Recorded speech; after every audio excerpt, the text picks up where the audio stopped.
इसीलिए परमेश्वर पिता ने उस बिटिया के उस प्रेम को देखा है, उसकी हृदय के अंदर में प्रार्थना के प्रति, संगति के प्रति जो लगन है, जो भावना है, जो आस्था और श्रद्धा है, उसको प्रभु देखते हैं, है ना।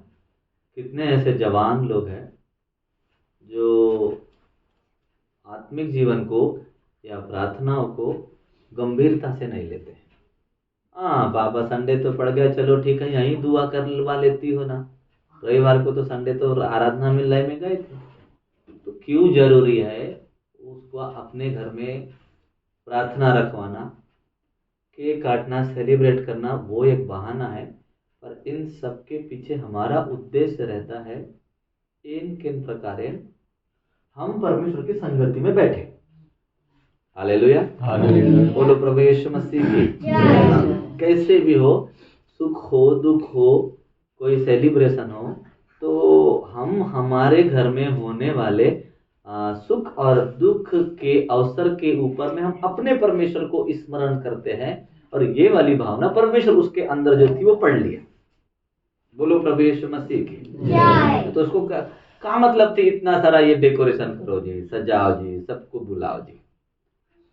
तो ये वाली भावना परमेश्वर ने उसकी दिल की देखा है, और इसलिए प्रभु ने भी हमको अनुग्रह दिया, कृपा दिया कि हम सब उसकी खुशी में इस स्थान के ऊपर में उपस्थित है, कि हम उसको आशीष दे। और आशीष देने का अधिकार परमेश्वर धरती के ऊपर अपने नबियों को देता है। लोग अपने जन्मदिन को अलग अलग प्रकार से संसार में सेलिब्रेट करते हैं। कुछ लोग रोड में बाइक के ऊपर में केक काटते हैं, कुछ लोग तालाब में केक काट लेते हैं, कुछ लोग अभी अभी आ रहे थे, हम आपे के घर आ रहे थे, तो एक जन्मदिन का हमको इधर बीच रास्ते में पिछले वाले गांव में एक सेलिब्रेशन दिखा। उल्टे सीधे गाने बज रहे हैं, सजाया बजाया बहुत अच्छा एकदम। ग्राम पंचायत के जस्ट सामने में उसने बहुत बड़ा पंडाल लगाया, मस्त खाना वाना चल रहा है, पर वहां उल्टे सीधे गाने चल रहे हैं। कोई तो पी पा के मस्त एंजॉय कर रहा है। तो ये भी एक सेलिब्रेशन है, ये भी एक एंजॉयमेंट है, ये भी एक जन्मदिन है, उसमें प्रभु नहीं है। तो प्रभु का वचन एक ही चीज ये बोलता है कि हे जवान, तू अपने जवानी के दिनों में, सबोपदेशक की पुस्तक 12वां अध्याय, वहां ये बोलता है, ध्यान से सुनते जाओ, कि अपने जवानी के दिनों में तू अपने सृजनहार को स्मरण रख। और ये सब कुछ वो करके, अपने माँ बाप को बोल के, अपने घर के रिश्तेदारों को बुला के, उन्होंने कहीं ना कहीं इस बात को, वचन को जो सुना, उसने अपने जीवन में उसको व्यवहारिक रूप से पूरा किया। परमेश्वर को स्मरण रखने का मतलब ही ये होता है। हर व्यक्ति दुख में, हाँ प्रभु ये दे दे, वो दे दे, वो तो करता ही करता है, पर सुख में कि उसको पहला स्थान मिलना चाहिए। इसके पहले कि केक काटो या सेलिब्रेशन करें, हम प्रार्थना होना चाहिए, संगति होना चाहिए। मेरे जन्मदिन के उपलक्ष्य में प्रभु क्या बोलना चाहता है, ये होना चाहिए। इसलिए कहीं ना कहीं ये जो प्रेरणा है हर एक जवान को लेना चाहिए, उसकी खुद की अपनी स्वेच्छा, इच्छा होना चाहिए। जो बच्चे लोग जवानी की दहलीज में बढ़ रहे हैं, और जो जवान हो चुके हैं, और जो अविवाहित है, और जो विवाहित हो भी चुके हैं, तो सबसे पहले उनके अपने हृदय में अपनी इच्छा होना चाहिए कि हाँ, यदि मेरा जन्मदिन है, या सालगिरह शादी का है, या कोई भी खुशी का अवसर है, तो सबसे पहला स्थान उस दिन मेरे बाप को, स्वर्गीय पिता को मिलना चाहिए। ये उसकी अपनी व्यक्तिगत इच्छा होना चाहिए। और ऐसा होता है कुछ कुछ लोगों में, पर कुछ कुछ लोगों में नहीं होता। वो पूरे दोस्तों को बुला लेंगे, पार्टी करेंगे, मस्त रिश्तेदारों को बुला लेंगे, परंतु प्रभु को बुलाते? हाँ, इसी को बोला है, हे जवान, सबोपदेशक की पुस्तक में, अपने जवानी के दिनों में तो किसको स्मरण रखना? अपने परमेश्वर को स्मरण रखना। क्योंकि देखो, यदि वो हमको माँ की पेट में नहीं, कोख में नहीं लाता, तो अपन दुनिया में आते नहीं। गर्भ में रचने के पहले यिर्मयाह की पुस्तक 1 अध्याय बोलता, देख मैं तेरे ऊपर चित्त लगाया हूं, मैं तेरे ऊपर चित्त लगाया। अरे वो हमको हमारी माँ की कोख में डालता है, अपनी आत्मा में से निकाल कर उसमें आत्मा डाल देता है, और इस संसार में हमको जन्म दे देता है। जन्म दे देने के बाद में आपको कैसी जिंदगी जीना है, नहीं जीना है, वो निर्णय आपके ऊपर प्रभु डाल देते हैं। आपको जबरदस्ती नहीं करेगा, ये तू प्रार्थना नहीं करेगा तेरे को मार डालूंगा मैं, क्योंकि परमेश्वर पिता ने आपको रोबोट नहीं बनाया है। हर एक व्यक्ति को अपनी स्वतंत्र इच्छा शक्ति दिया उसने। इसीलिए जब पहला आदम और हवा को परमेश्वर उत्पत्ति की पुस्तक में बनाया ना, तो उस समय में उसने बोला कि आओ हम अपने स्वरूप और समानता में आदम को बनाए, मतलब मनुष्य को बनाए। और जब उसको बनाया तो उसको ये नहीं बोला कि देख मैं तुझे बनाया हूं, तू मेरे हिसाब से चलना, मैं जैसा बोलूंगा वैसा ही करना, तू नहीं करेगा तो तेरे को मार डालूंगा, ऐसा परमेश्वर ने बोला नहीं। आज बहुसंख्यक लोग जो है, प्रभु ने अपने स्वरूप और समानता में महिमा की देह में ऑलरेडी आदम में हमको बना लिया था, लेकिन उसके अनाज्ञाकारिता के कारण से हमारे शरीर के अंदर में इतनी सारी दुनिया की दुविधाएं आ गई। तो जबरदस्ती नहीं किया। मैं समझता हूं यदि परमेश्वर उसको जबरदस्ती करता तो शायद वो भले और बुरे के जीवन के पेड़ का फल कभी नहीं खाता, वो नहीं खाता, क्योंकि जबरदस्ती तो वो गुलाम टाइप रहता है। और इसीलिए उसने उसकी चिंता किया, उसने उसकी चिंता किया कि अब बेचारा इसको अकेला बना दिया, अब मैं आता हूं शाम को, मैं आता हूं सुबह को, फिर ये दिन भर अकेला जानवरों के साथ घूमते घामते रहता है। चलो यार इससे मेल खाता हुआ क्या करूं, मैं क्या करूं, एक साथी बनाऊं जो इसके साथ दोस्त के समान रहना चाहिए। तो परमेश्वर हमारी चिंता करता है। हमको ये लगता है कि हम चिंता करके बहुत बड़ा महान काम कर लेंगे। नहीं नहीं नहीं नहीं, नहीं। इसके पहले कि आदम अकेला था, उसकी चिंता परमेश्वर ने किया और उसके लिए एक साथी बना दिया। परंतु उसने क्या किया, वो फल तोड़ा, खुद भी खाई और आदम को भी खिला दिया। तो परमेश्वर पिता ने वहां उनको मात्र एक ही शर्त दिया था, आदम को देख ये पूरे बगीचे के अंदर ना एक बीचों बीच में भले और बुरे के ज्ञान का वृक्ष है, इसका फल तो नहीं खाना। आज्ञा दिया था, दबाव नहीं है, आज्ञा बोले तो जब परमेश्वर पिता मुझको देता है या आपको देता है तो उसको मानना नहीं मानना वो आपका निर्णय है, जबरदस्ती। हाँ, इसलिए बाइबल ये बोलती है जो आज्ञा को मानता है, व्यवस्था को मानता है, नीति वचन की पुस्तक में, वो धन्य हो जाता है। अब आप मानेंगे तो धन्य हो जाएंगे, नहीं मानेंगे तो लकी का उल्टा दुर्भाग्यशाली, उसको बोलते दुर्भाग्यशाली आदमी है यार, ये अनलकी आदमी है, ये जहां भी जाता है ना काम बिगड़ता है, अच्छा आदमी नहीं है ये बोलते। तो जब एक व्यक्ति, एक जवान परमेश्वर की इच्छा को या आज्ञा को जो वो वचन से सुनता है उसको अपने जीवन में मानता है तो वो खुद भाग्यशाली हो जाता है। जब वो खुद भाग्यशाली हो जाता है तो वो दूसरों के लिए भी भाग्यशाली हो जाता है, वो दूसरों को आशीष देने के लिए भी भाग्यशाली हो जाता है। हालेलुया, बोलो प्रभु यीशु मसीह की। इसलिए यदि आपको लकी बनना है, सौभाग्यशाली बनना है, तो पहली चीज परमेश्वर ने जो कुछ आपको आज्ञाएं दिया है उसको मानने का प्रयास करें। एक दिन में आप मान सकते नहीं, पर कोशिश। रोमियो की पुस्तक 12 अध्याय बाइबल एक साफ बोलती है, वहां प्रयत्न करने में आलसी, यत्न करने में आलसी नहीं होना है। और लोग को यत्न करते नहीं, प्रयत्न नहीं करते। अब हम प्रभु के दास हैं, हमारे पीछे घर परिवार की जवाबदारी के अलावा कई इमीडिएटली इमरजेंसी कोई काम आ जाते, कोई जवाबदारी, कोई इमरजेंसी मीटिंग। तो कल हम बताओ परसों की रात में भी बराबर नहीं सोए, एक्सीडेंट एक विश्वासी का हो गया तो उसके चक्कर में जागरण पूरा। फिर 2 बजे आए घर, 3 बजे सोए, 5 बजे उठे, फिर एक महाराष्ट्र में मीटिंग था तो इमरजेंसी में जाना था, उधर चले गए। और कल रात में 9:30 बजे, 9:45 बजे हम महाराष्ट्र उधर नागपुर में थे, तो उधर से बस बैठ के कितने समय आए होंगे अपने घर, सोचो। तो सफर में होता क्या है कि सफर में आदमी थक जाता है, नींद नहीं होती, कुछ नहीं होती करके कई बार खाना भी कम खाता हूं, इसलिए क्योंकि बचेगा नहीं ना। अब उधर आए तो आज मेरे दिमाग से निकल गया था, याद तो था फिर सोचा चलो यार सुकून से सो जाया जाए। तो रात में मैं बहुत लेट आया, सोया, फिर याद आया हड़बड़ हड़बड़, यार संडे है यार भाई, चल बेटा फिर उठो।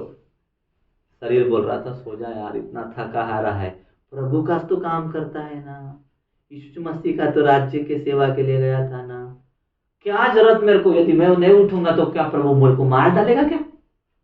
तो दिन रात तो तेरा कामज कर रहा हूं ना भाई। पर फिर याद है आज रविवार है, चल भाई उठो रे बाबा, उठो जल्दी नहा धो, और नहा धोने के बाद में फिर से संडे चर्च चले जाओ, क्योंकि आज्ञा है। निर्गमन की पुस्तक यही बोलती है, तू विश्राम दिन को पवित्र करके मानने में स्मरण रखना, स्मरण रखना।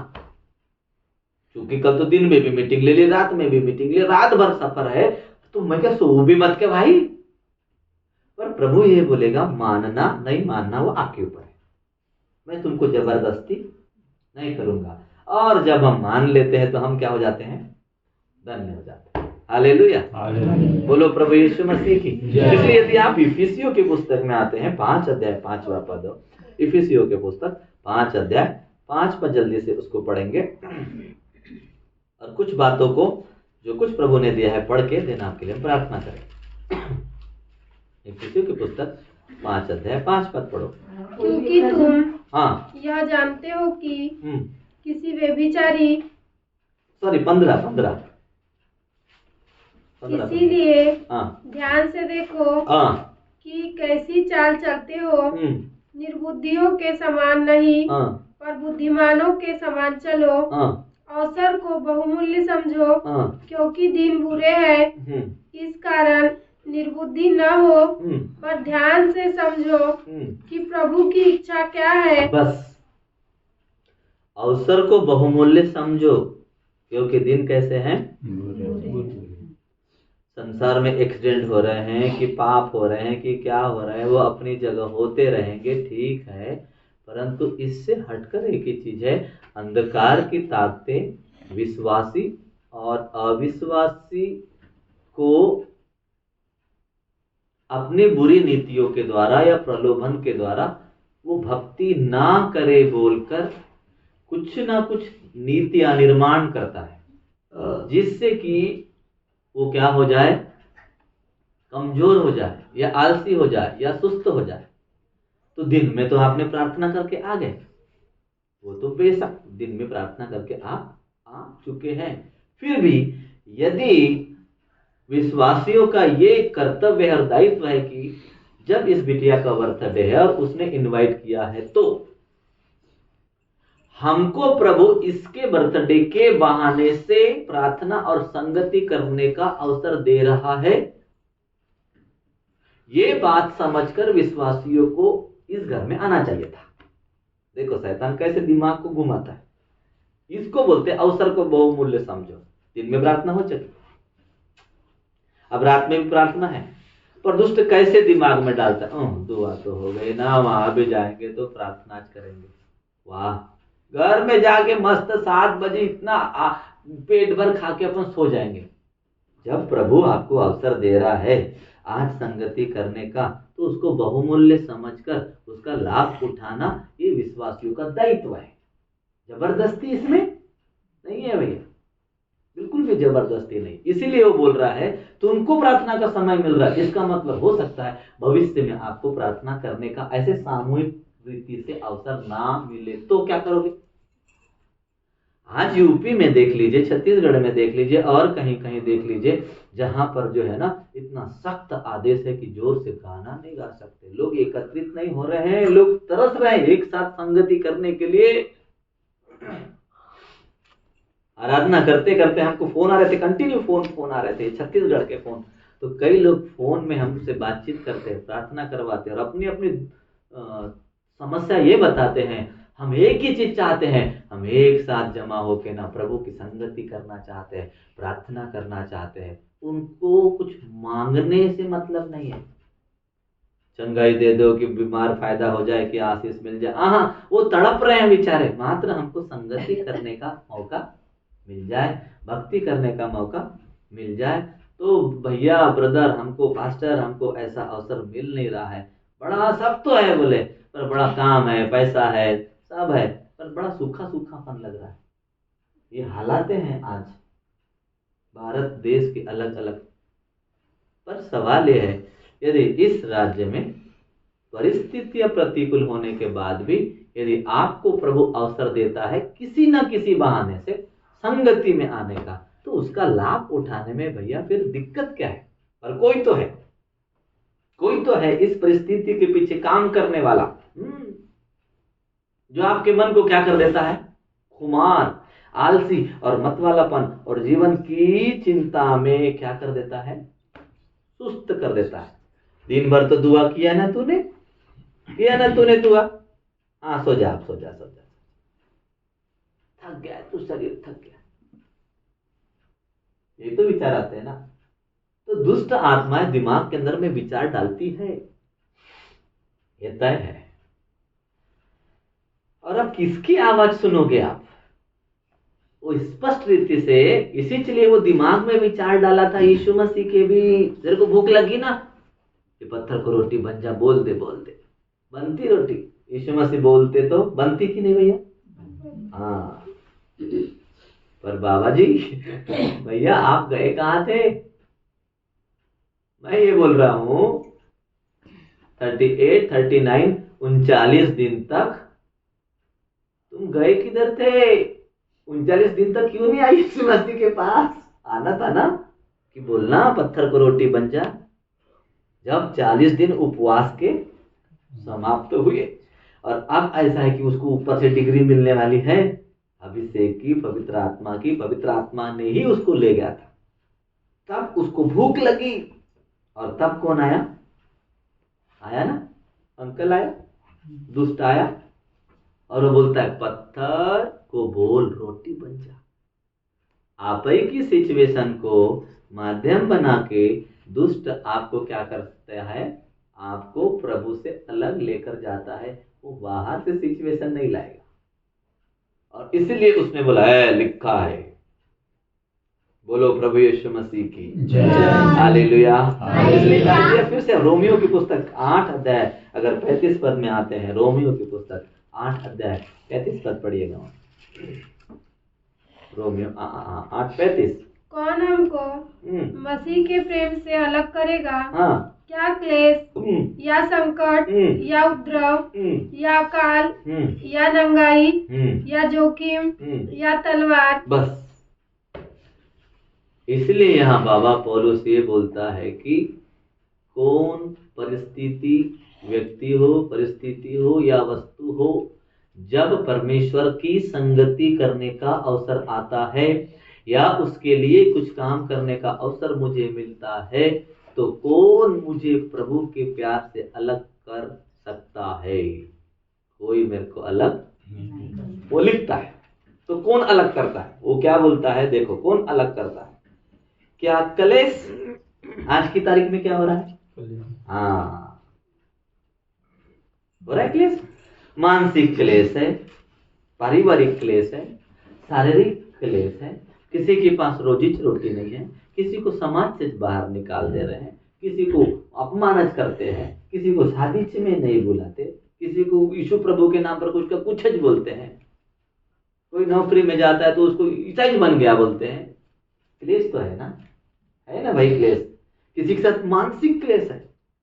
कई लोग बहुत प्रार्थना करते, जब ज्यादा प्रार्थना करते तो और पता नहीं क्या हो जाता है, तो वो उनको बड़ा मानसिक क्लेश होता है। ये उन दुष्ट आत्माओं का काम है जो आपको आत्मिक जीवन में बढ़ने के लिए कहीं ना कहीं रुकावट डालने के लिए आपके दिमाग के अंदर में मानसिक तनाव उत्पन्न करती है, क्योंकि उनको अधिकार दिया गया है। इसीलिए लिखती है बाइबल प्रकाशित वाक्य की पुस्तक में, जो जय पाएगा उसको मैं जीवन के पेड़ के फल को खाने के लिए दूंगा। जय पाना पड़ेगा ना जी आपको। क्लेश,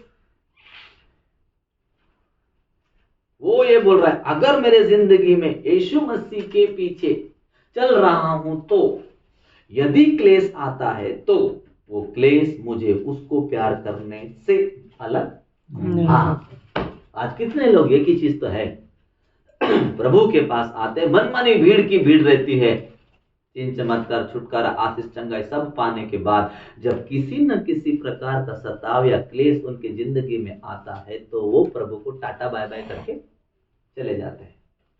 इसका मतलब हमारा प्रेम झूठा है, दिखावा है। हम उसको प्यार करते नहीं करते। हम क्या बोलते हैं, दावा जरूर कर सकते हैं कि हम उसको प्यार करते हैं, परंतु जैसे क्लेश, रोमियो की पुस्तक 12 अध्याय वही बोलता है, इसलिए आशा में आनंदित रहो और क्लेश में स्थिर रहो। तो रहो ना भाई, क्लेश में स्थिर रहो। इसलिए वो ये बोलता है कि क्लेश मुझे प्रभु के प्यार से अलग नहीं कर सकता।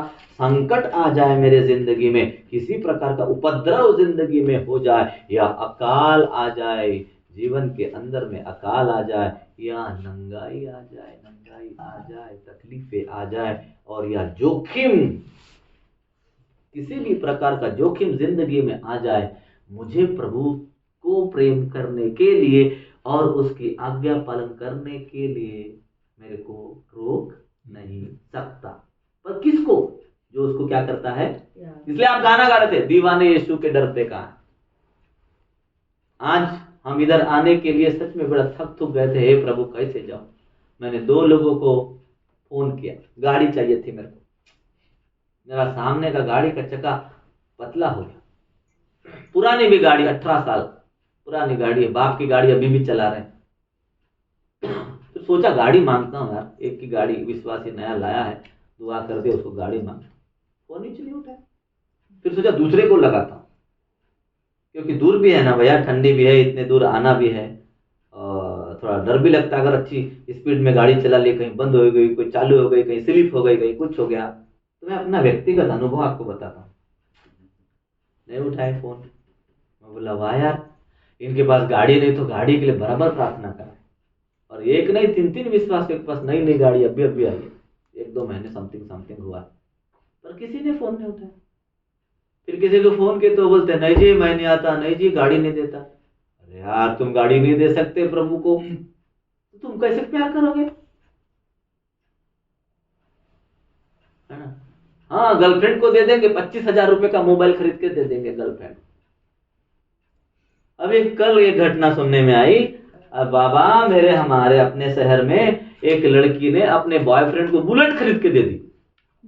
पगला गई तू, बोला तू बुलेट खरीद के दे दी? हाँ बुलेट खरीद के दी। नई बुलेट, पुरानी नहीं। अब नई बुलेट कितने की आती होगी लड़के लोग, आपको मालूम है? 2 लाख 2.5 लाख 2 लाख 2.5 लाख की बुलेट खरीद के दी उसने। इसका मतलब प्यार में नुकसान होता है। हम बोलते प्रभु को प्यार करते हैं, पर जब प्रभु को देने की बात आती है तो हम समय नहीं दे सकते। हम अपना आराम प्रभु के लिए नहीं खो सकते हैं, हम अपना नींद प्रभु के लिए नहीं खो सकते हैं। और यदि ये नहीं खो सकते हैं और दावा करते कि मैं तेरे को प्यार करता हूं, तो लिखा है हम झूठे, हम उसको प्यार नहीं करते। कोई परिस्थिति, ठीक है नहीं उठाए ना, जो है प्रभु दिल से धन्यवाद। ठंडी भी है तो जाने दो मिटकाव, अब हे प्रभु इसी को चालू करते हैं, इसी से चलते हैं। दिन दिवाल थोड़ा अलग रहता है, शाम को थोड़ा लगता है। तो घड़ी भी देख रहे थे, टाइम भी हो रहा था, बोला स्पीडली दुआ करके वो बच्चे को बोला देख पीछे बैठना, मेरे को अंधेरे में थोड़ा हेलमेट में कम दिखता है, देख हिसाब से बताना, लाइट भी थोड़ा कम दिखती है उसकी, बोला देखना अब चलते हैं। कारण प्रार्थना में आना है ना? प्रार्थना अनिवार्य है। अब ठंडी है कि दूरी है कि गाड़ी का चक्का ऐसा है कि वो वैसा है कि ये नहीं है वो नहीं है, यदि हम ऐसा, ये है परिस्थितियां हैं, मैं सहमत हूं परिस्थितियां है, पर यदि हम बोलते हैं कि हम प्रभु को प्यार करते हैं और हमारी परिस्थितियां यदि उसको प्रेम करने के लिए माध्यम बन गई या रुकावट बन गई, तो हम झूठे। हम ये बताना चाह रहे हैं आप लोगों को। हालेलुया, बोलो प्रभु यीशु मसीह की। इसलिए बोलता है जोखिम उठा, जोखिम जिंदगी में आया तो भी मेरे को कोई उसके प्यार से अलग कर सकता नहीं। तलवार मारे, आपके गर्दन में तलवार रख दे कोई, प्रार्थना नहीं अगर करेगा ना काट डालूंगा, काट दे यार भाई, काट मार दे, क्या करना है ना? बोलना बहुत आसान है भैया, यही तो हो रहा है ना बाहर। बोले तू प्रार्थना करेगा ना, ले तलवार रख देता हूं, चल। ऐसा करेगी प्रार्थना? करेगा प्रार्थना? करेगा?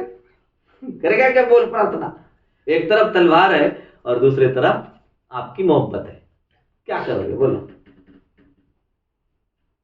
अक्सर कोई भी मोहब्बत हो, चाहे आत्मिक मोहब्बत हो या सांसारिक मोहब्बत हो, सांसारिक मोहब्बत भी बड़ी पागलपन है। अगर जिस लड़की को लड़के से प्यार हो गया और लड़के को लड़की से प्यार हो गया, उसको कुछ दिखता च नहीं है, उसको लात मार रहे थे, गाली बक रहे थे, कुछ कर रहे, कुछ नहीं दिखता उसको, बस वो अपनी अपनी जो अपनी प्रियास दिखती है, बस हो गया, मतलब प्रेमिका दिखती है, अपनी प्रेमिका दिखती है, उसको अपनी प्रेयसी दिखती है। ये सच्चाई है। वो प्रेमिका को अपना प्रेम में दिखता है। हाँ, ये बाइबल साफ बोलती है, श्रेष्ठ गीत में लिखा है भैया, मुझे तेरे जवानी का प्यार याद आता है। यीशु मसीह हमारा जो प्रेमी है, वो बोलते हैं तू शुरू शुरू में आया था ना मेरे पास, शुरू शुरू में मेरे पास आई थी ना। वो कलीसिया को लिखता है। अच्छा लिखा है। पहाड़ के ऊपर तू मेरे को दौड़ी मिलने चली आती थी, टाइम नहीं देखती थी, घड़ी नहीं देखती थी, पैदल चलती थी। कलीसिया को बोल रहा है वो प्रेमिका है, कलीसिया प्रेमिका है, वो प्रेमी है यीशु मसीह। दिन है कि रात है कि तूफान क्या है, वो तू नहीं देखता था। हम वो व्यक्ति रहे, हम पैरे में भी सोए, साइकिल से चले 80-80 किलोमीटर। यहाँ कुछ लोग है, ये चले हैं, भांजे लोग है, ये करे हैं, आप लोगों ने किया। वो परिस्थितियां आपको रोकती नहीं थी। अरे चटनी या टमाटर भूंज के भी आपने चूल्हे के अंदर में भूंज के भी गरम गरम भात खाया, वो परिस्थिति भी आप लोगों ने देखा है। पर आपके अंदर में कौन था? यीशु के प्रति सद्भावना थी, आदर था, प्यार था। उस समय में तो ज्यादा और कुछ था, ज्यादा तकलीफें थी, परंतु आपको रोकी नहीं। यही हम बता रहे थे आपको, सांसारिक मोहब्बत भी अगर किसी को हो जाए ना, वो पागल हो जाता है। तो यही तो आत्मिक प्रेम भी है। आत्मिक प्रेम में भी यही होता है भैया, कि जब यीशु मसीह से लाभ पाने के लिए प्रभु के पास आना एक बात अलग है, पर यीशु मसीह से प्रेम होकर उसकी आज्ञाओं का पालन करना वो एक बात अलग है। हालेलुया, बोलो प्रभु यीशु मसीह की। जिससे प्रेम हो जाता है उसके लिए ऑटोमेटिक इंसान आस्था, आदर और क्या बोलते हैं, सेक्रीफाइस, बलिदान से भर जाता है। उसको बोलना नहीं पड़ता। मैं तो सोचा, हे प्रभु, ये पगली लड़की 2.5 लाख की बुलेट खरीद के दे दी। और नागपुर में एक बार हम संगति लेने के लिए गए, प्रार्थना करने के लिए गए, वो एक लड़की ने सोने की चैन दे दी। अरे बाबा, बोला ये क्या पागलपन है? सोने की चैन, ये क्या पागलपन है? लोग सच में, ये होता है सेक्रीफाइस।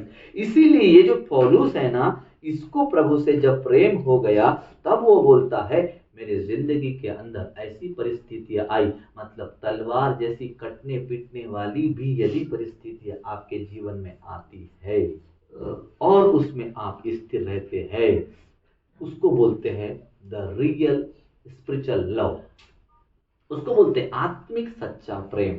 और इसीलिए जो लोगों का आज सताव हो रहा है मसीह जगत में, जो लोग प्रभु के कारण क्या हो रहे हैं, बलिदान हो रहे हैं, मारे जा रहे हैं, काटे जा रहे हैं, विरोध हो रहा है, फिर भी वो हंस रहे हैं, हंसते हंसते अपनी जान दे देते हैं। ये मत समझ लेना कि वो कमजोर है, वो कमजोर नहीं है। तो याद नहीं आ रहा है स्तिफनुस या फिलिपुस, किसी को तो भी जब लोग पत्थर मार रहे थे, ऐसा पत्थर मार रहे थे, तब वो बोलता है मैं आकाश को खुला हुआ परमेश्वर की महिमा में देखता हूं, लोग उसको पत्थर मार रहे हैं। ये सच्ची घटना है। सांसारिक प्यार भी सेम है। संसार को जब किसी को प्यार हो जाता है, उसको कुछ बोलते हैं ना, उसको फर्क नहीं पड़ता, वो पगले जैसे कुछ का कुछ कर लेता, क्योंकि उसको धुन लगी रहती है, उसको धुनत रहती है, वो अपनी दुनिया में लीन रहता है। अब कलीसिया जो है, प्रभु भी यही बोलता है, भाई को याद नहीं आ रहा है वो पद कहां लिखा है, तुम भी एक चीज एक जगह लिखा है कि तुम वरदानों की धुन में लगे रहो। होना चाहिए, धुन होना चाहिए कलीसिया के अंदर भी, धुन रहना चाहिए। वो अपनी धुन में रहता है, अब उसको वही दिखता है। तो आपको कभी कभी प्रभु दिखता है क्या? वो पानी में भी देखे तो वही दिखेगा, हर जगह उसको वही दिखता है। इस स्तर के ऊपर में आपको आने के लिए आज के जन्मदिन में प्रभु का वचन प्रेरणा दे रहा है। इसका निष्कर्ष हम आपको यही बताना चाह रहे हैं कि कहीं ना कहीं ये वचन के द्वारा प्रभु हमको प्रेरणा दे रहा है कि हम उस स्तर के ऊपर में पहुंच जाए जहां हमको हर व्यक्ति में थैंक यू जीसस प्रभु नजर आए। बड़ी अच्छी बात याद आ गई, इसलिए धन्यवाद बोला। मदर टेरेसा जो बहुत सुंदर थी, हॉलीवुड बॉलीवुड कहीं तो भी उनका फिल्म में उसमें सिलेक्शन हुआ था।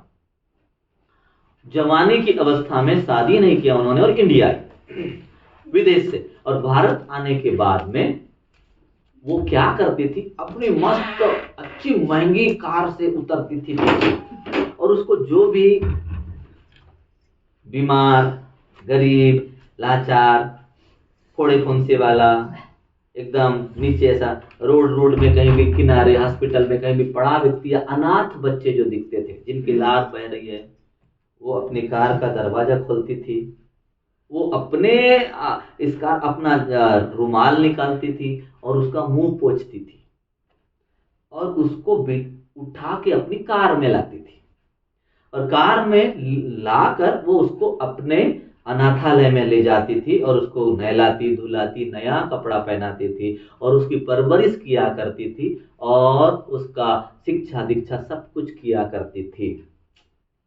उसका एक स्टेटमेंट है और वो स्टेटमेंट ये है कि मैं हर एक व्यक्ति के अंदर में अपने प्रेमी प्रभु यीशु मसीह को देखती हूं, इसलिए कर पाई वो, अदरवाइज कर सकती। हमारे यहाँ के बुद्धिमान लोग, अब मैं क्या बोलूं, उन्होंने प्रभु के प्रेम को अपने कामों के द्वारा अनाथ, विधवा, गरीब, लाचार, घर से रिजेक्शन, बूढ़े बाढ़े लोगों को अपना सब कुछ दे के सेवा करी। पर हमारे यहाँ के कई लोगों ने बोले उसने पैसा बांटी और देश को क्रिश्चियन बना दी। उसका क्या फायदा हुआ? ये नुकसान होता है, प्यार में नुकसान होता है, मोहब्बत में नुकसान होता है।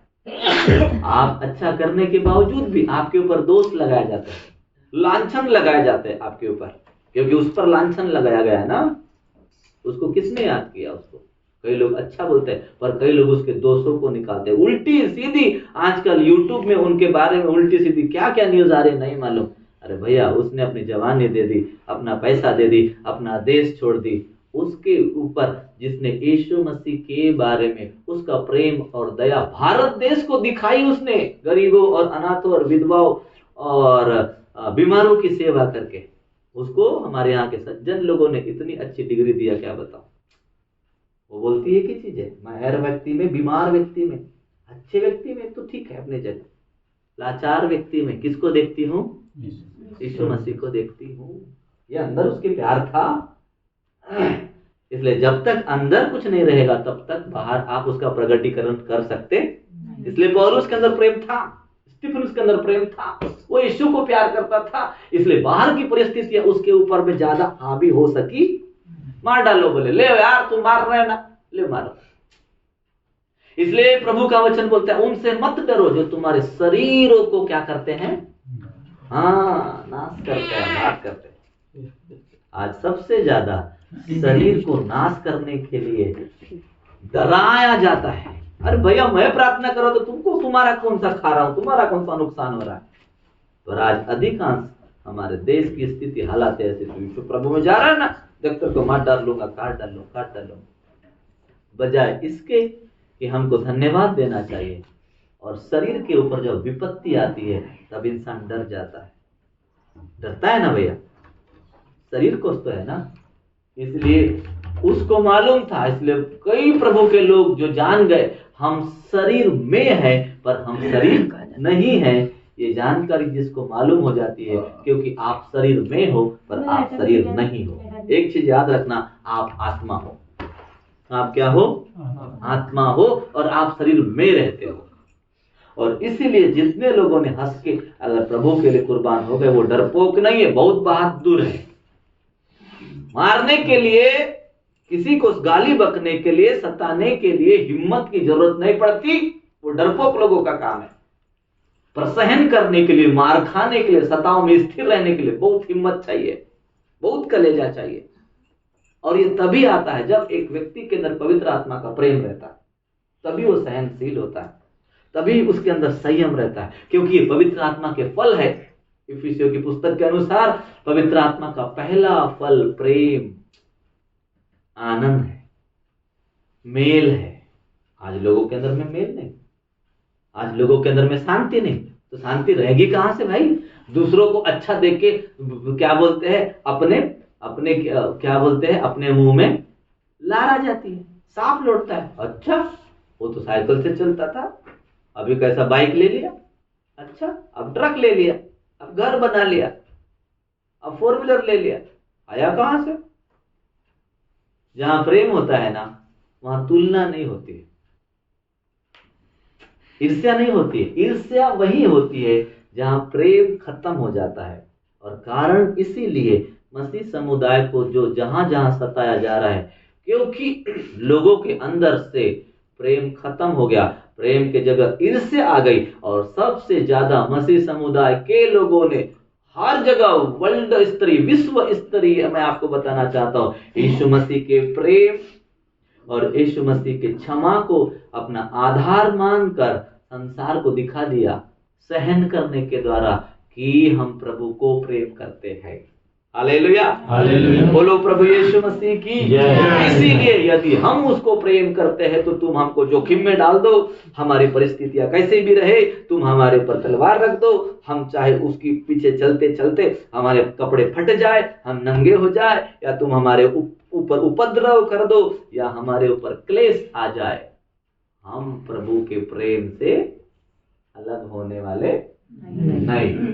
हालेलुया, बोलो प्रभु यीशु मसीह की जय। हालेलुया।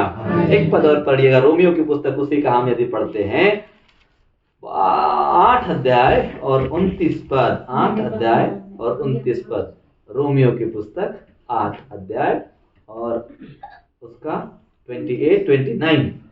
क्योंकि जिन्हें उसने पहले से जान लिया है, उसे पहले से ठहराया भी है कि उसके पुत्र के स्वरूप में हो, ताकि वह बहुत भाइयों में पहिलौठा ठहरे। हाँ।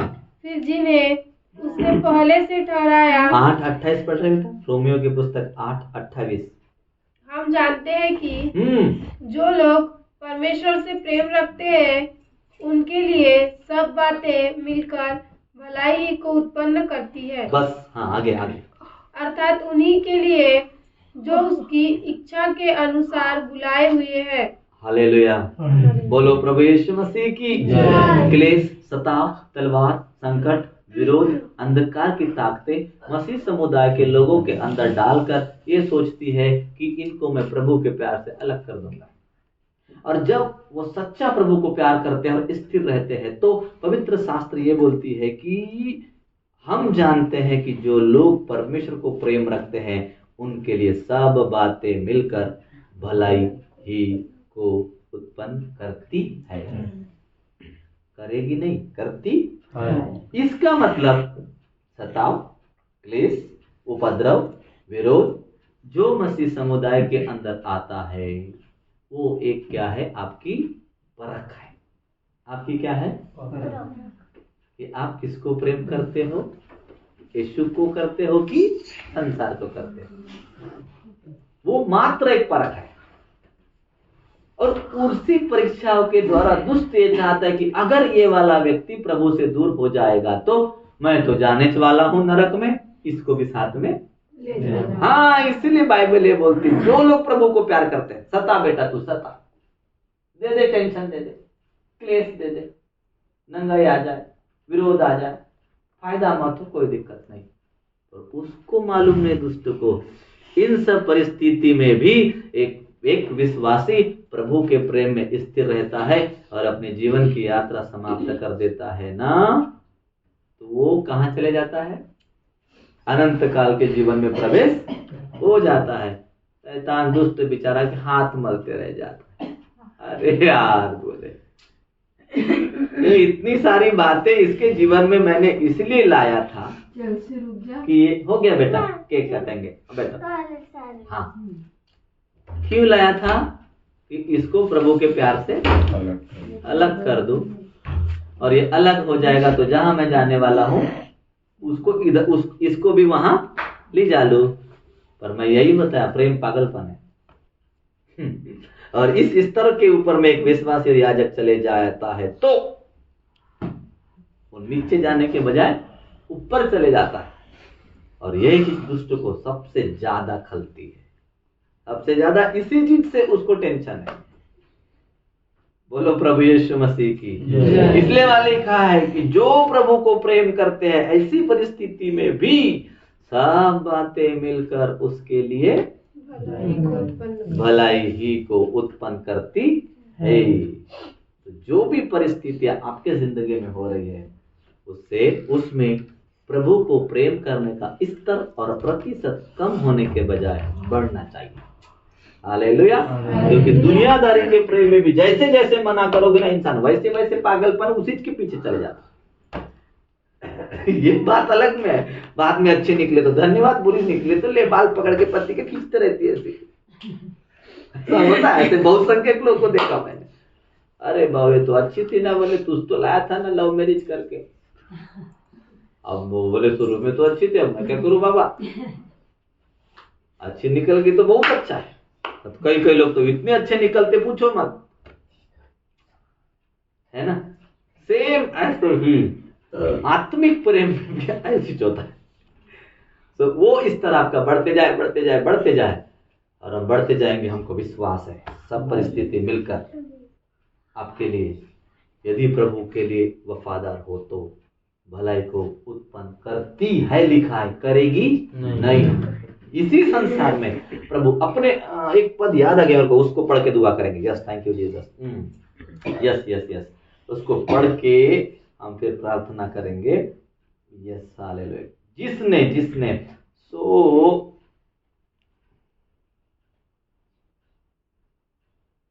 यहां इस प्रकार से लिखा है कि फिलिपियों की पुस्तक 4:19 ये बोलती है, और मेरा परमेश्वर भी अपने उस धन के अनुसार जो महिमा सहित मसीह यीशु में है तुम्हारी हर एक घटी को पूरा करेगा।